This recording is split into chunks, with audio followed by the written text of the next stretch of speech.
My name is Fiona McLaughlan and I'm the conservator at Tortu Otago Settlers Museum. My main role at the museum is to care for the collections both in the stores and on display. The preparation for a temporary exhibition starts many months in advance with an object list from the curator listing the items they want to exhibit. For Sketched in Stone, the curator Peter Reed selected over 40 lithographs he wanted to use in the exhibition.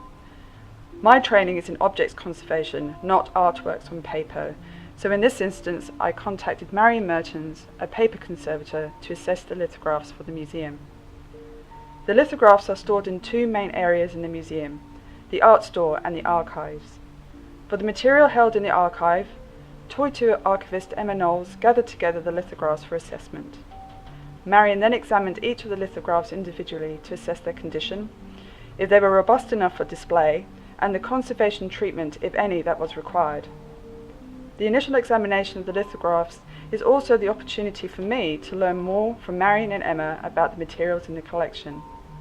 Marion can provide the technical background to an archival item, e.g. type of paper, production method and damage, etc., and this additional information can then be added to the record on the museum database Vernon.